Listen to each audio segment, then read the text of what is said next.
It can be really frustrating when you want to play your Xbox and you run into an error code. In today's tech video, I'm going to show you how you can fix your Xbox error 0X80BDOOOB.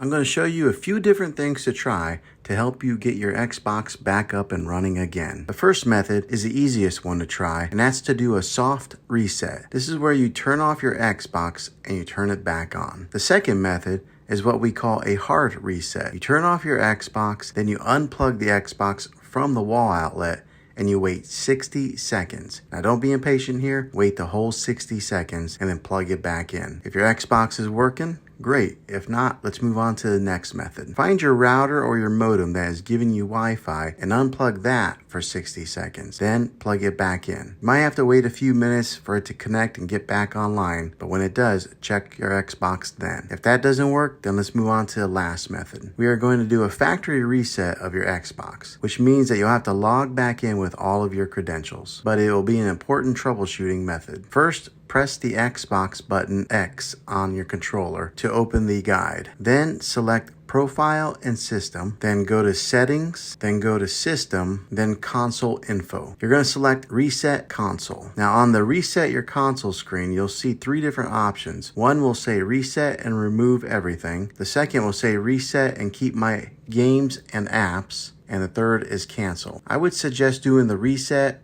and Keep Games and Apps first. If that doesn't fix the problem, then try the Reset and Remove Everything. This option resets a console to factory settings. Well, hopefully this video was helpful to you. If it was, click a thumbs up on this.